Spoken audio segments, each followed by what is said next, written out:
Part 1. You will hear a telephone conversation between an employee at a pet insurance company and a customer. You have 30 seconds to look at questions 1 to 6.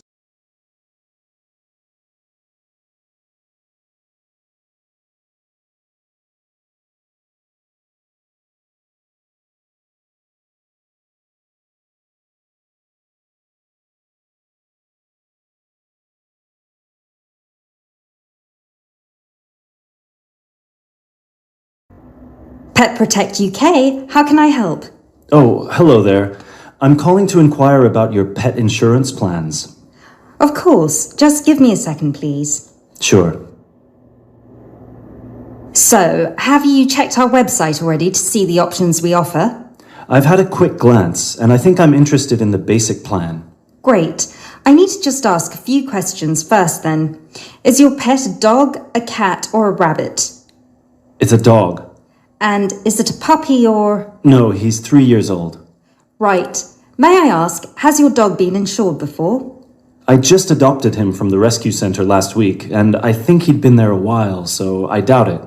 Okay, so you've had him for a week then? That's correct. Great. I apologise for asking this, but your dog, what's his name by the way? Fenton. Fenton, is that spelt with an F? Yeah, Fenton. Great, thank you for that. So, according to the rescue centre, has Fenton ever attacked, bitten, or been aggressive towards a person or another animal? No, not at all. Excellent. And is he a guide dog or... No, just a house pet. Great. And you said he's 3 years old. Do you know the exact date of birth? Oh, yes, it's on the adoption certificate. Just give me a sec.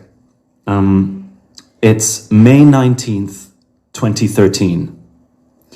And do you know, has Fenton been neutered? Yes, he's been castrated.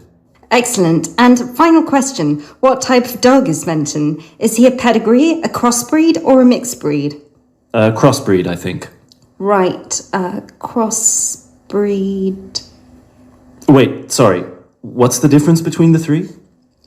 A pedigree is a dog whose parents are of the same breed. A crossbreed is from 2 different breeds, while a mixed breed is 3 or more. Then he's a mixed breed. Sorry about that. Right, no worries. So, could I take your full name, please? My name is Peter Pischinger. That's Pischinger. Right, thank you for that. And what's your address? That's 27 Cherry Drive, NW8 3HD. 3HD. And finally, a telephone number, please. 020-3634-7957. Thank you.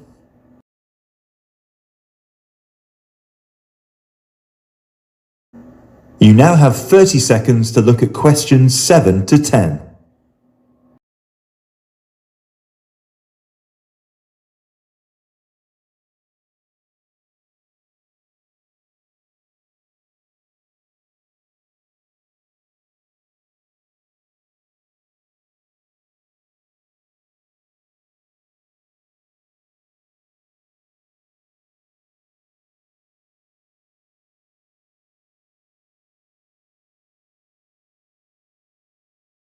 Now, you said you were interested in the basic plan. Is that correct? Yes, that's correct. May I ask, are you planning to switch insurance providers after the first year of your pet insurance, or is there a possibility you might renew with us? I haven't really thought about it. Why? The reason I'm asking is because if you plan to renew with us, it might be worth considering our premium or ultimate premium plan. With the basic plan, you will have to pay the same fee of £8 per month regardless of how long you stay with us. If you choose one of our other 2 plans, though, you will receive a discount for the first 6 months. You'll only have to pay £12 for premium and £15 for ultimate. And then, depending on your circumstances, you might be eligible for further discounts after your first year, depending on how many expenses you claim.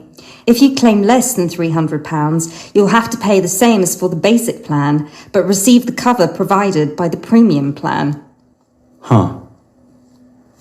Is that something you might be interested in? I'll have to think about it. Is it possible to switch to one of the other plans later on? Yes, of course. You can always upgrade. Let's stick to the basic plan for now then, and then I might call you back to switch. No problem. So, what happens now? Well, first we would need you to come over with little Fenton so we can have a look at his documents and medical history. We'd also need you to get him to the vet for a quick checkup. All of this is standard procedure before we can proceed with the insurance plan. And then, when all that's done, you can either set up a direct debit in person, or you can call us back and do it over the phone. Right. And the basic plan will cover... Well, the basic plan covers veterinary fees, obviously, plus a few more things such as boarding costs, loss by theft or straying, advertising and reward, death by accident or illness. You can find a comprehensive list on our website, or I could forward it to you via email if you prefer. Thanks. I'll check the website. No problem. So, shall we book you an appointment so you can come over?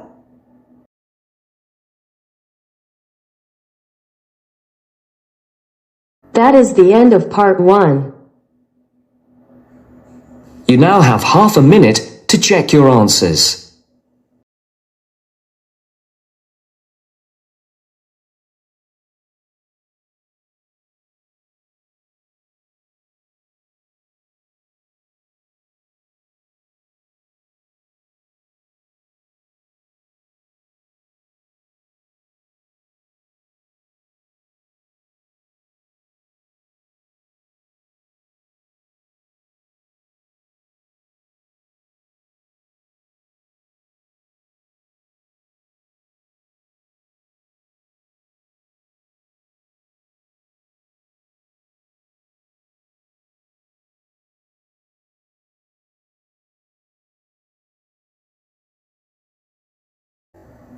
Now turns to part 2.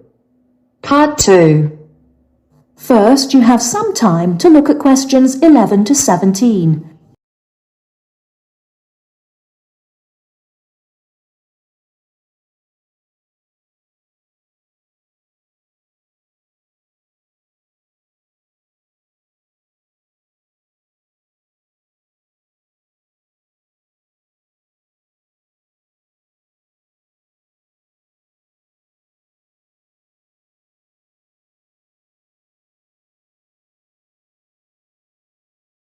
Now, listen carefully and answer questions 11 to 17.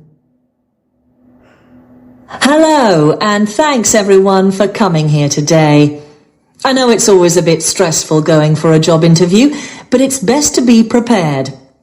For any of you who may not know me, my name is Fiona Ogilvie, and my job is to offer guidance and support for students with special needs.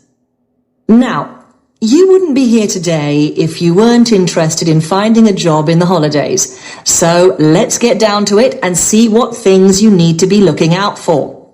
Most of you, I hope, will be applying for jobs with the companies that have been recommended by the university. The reason for this is that we here at the university already know these companies and have established good working relationships with them. I've also been to visit all of them and checked out the facilities they have to offer. You really need to make informed choices when you're looking for a job, and make sure you know before you even get to the interview stage that your needs will be met. But I know that some of you are applying for jobs independently and have looked at companies outside the university recommended list. So for you, it's best to plan ahead and be aware of what it is you may need while you're working.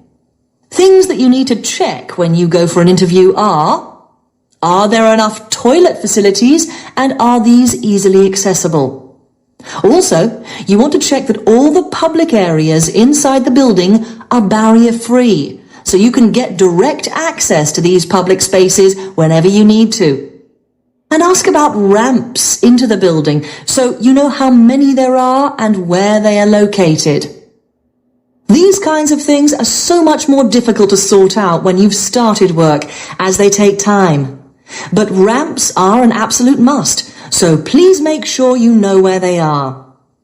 Another thing you must make sure of is that the lifts have the correct lowered control panels. Ask if all the lifts have this facility or if it's only certain ones. Now, something I think that is often overlooked is working hours. What you want to make sure of is that you get flexi time. This basically means that your working hours are flexible and you can clock on and clock off in times that suit you. Within reason, of course. Most companies do recognise that it takes much longer for someone in a wheelchair to get on and off buses and trains. Public transport can take that much longer, so you need to be organised and prepared. And for those of you lucky enough to own a car, check how many disability parking spaces are available. Remember that it's your right to have a disabled parking space. These also need to be near enough to a wheelchair accessible entrance or ramp. Okay, are there any questions before we move on?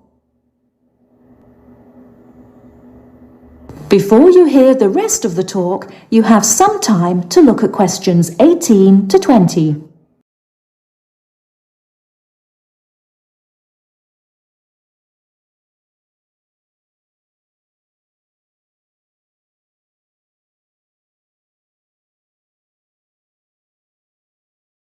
Now listen and answer questions 18 to 20.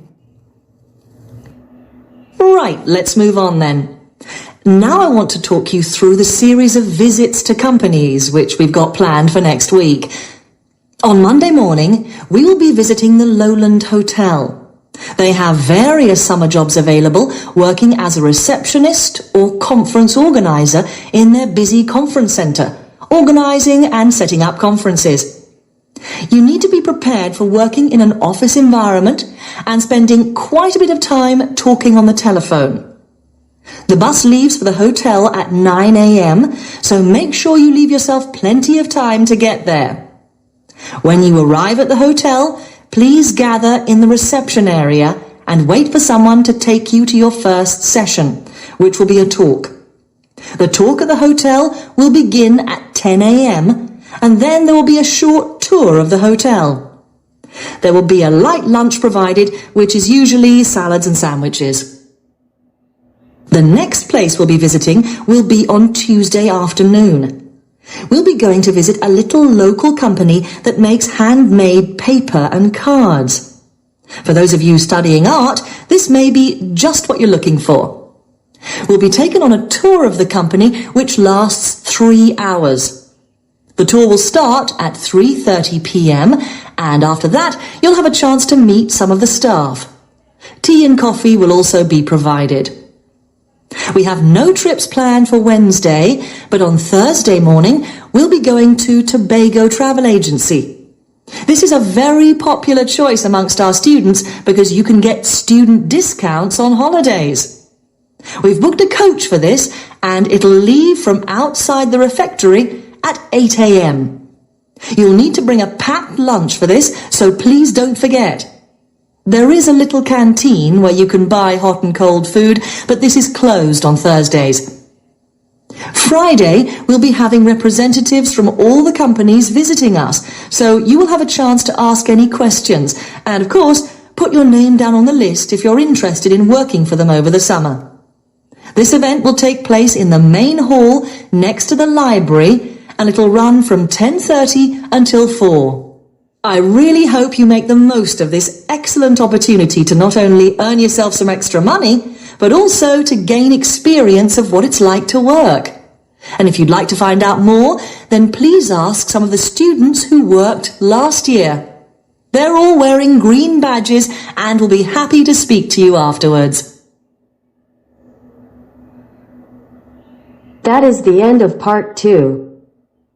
You now have half a minute to check your answers.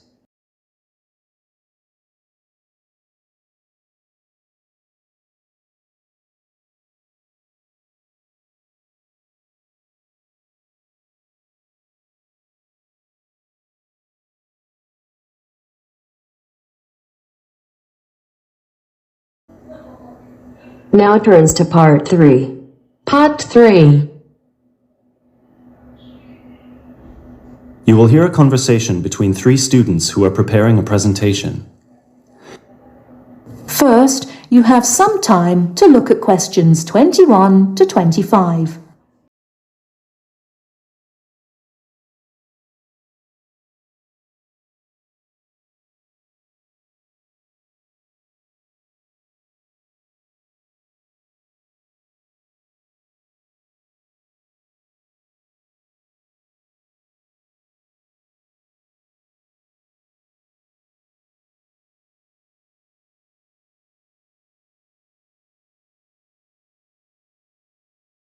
Now listen carefully and answer questions 21 to 25.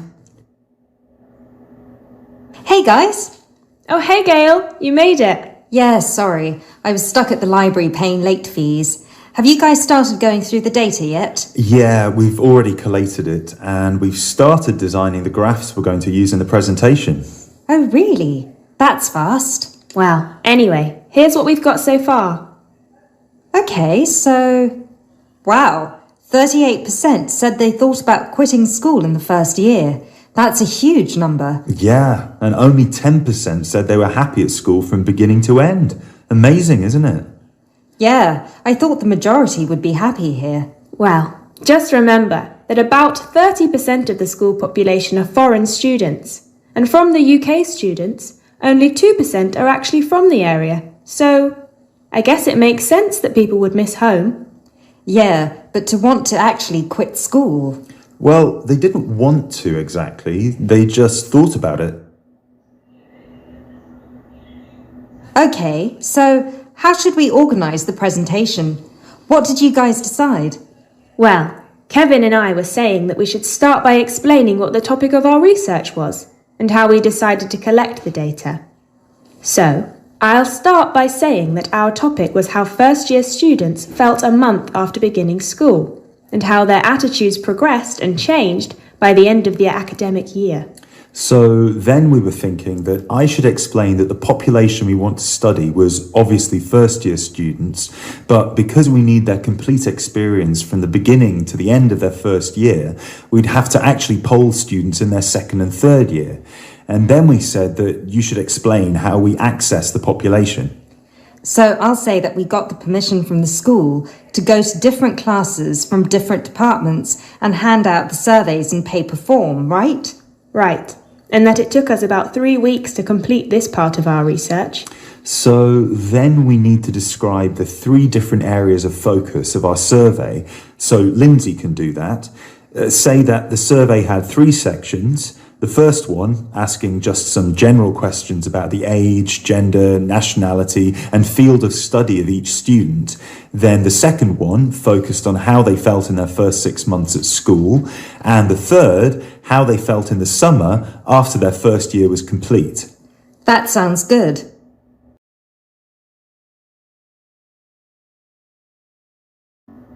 You now have 30 seconds to look at questions 26 to 30.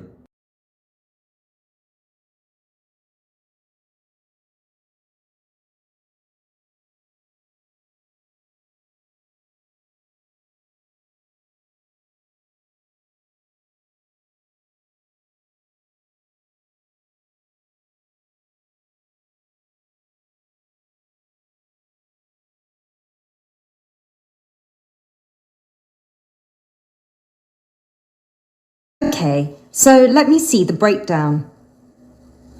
Okay, so we've got an equal distribution of boys and girls. That's good. Almost equal.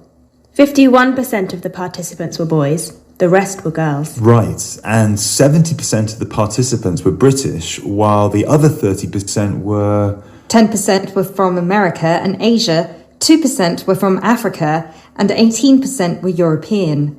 We had a small number of Australians as well, 0.03%, so I guess Europeans were 17.97% if you want to be precise. Which we should. Anyway, and obviously the age was all 20 or 21, with a few 19-year-olds. Only about 5%. No, wait. 4%, right? No, it's 5%, look. Right, okay, so Lindsay will describe the 3 sections, and then you, Kevin, you'll describe the demographic and geographical breakdown, and You can start with the graph, and then we'll all explain the data together.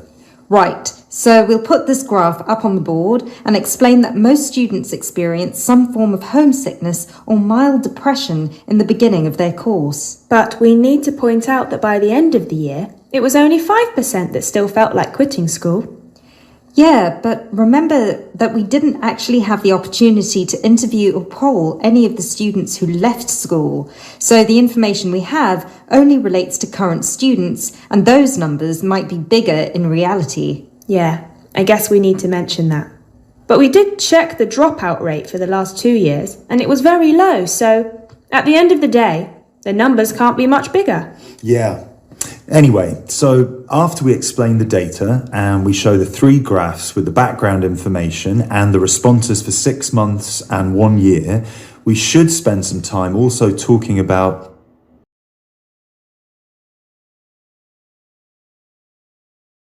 That is the end of part 3.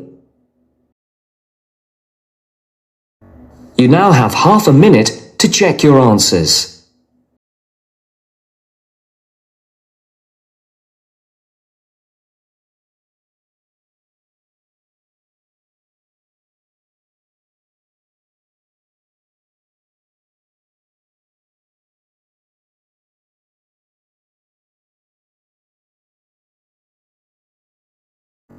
Now turns to part 4. Part 4. Now turns to part 4. Part 4. Well, it's the beginning of the digital age, and technology is all set to completely revolutionize the way we watch TV, videos and DVDs and play computer games at home. First, you have some time to look at questions 31 to 40.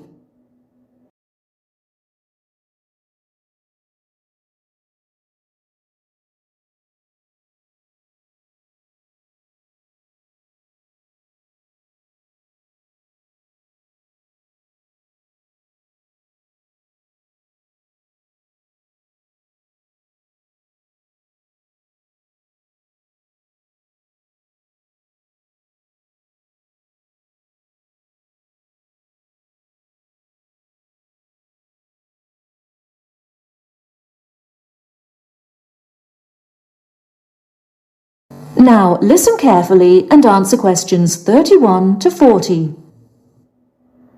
Well, it's the beginning of the digital age, and technology is all set to completely revolutionize the way we watch TV, videos and DVDs and play computer games at home.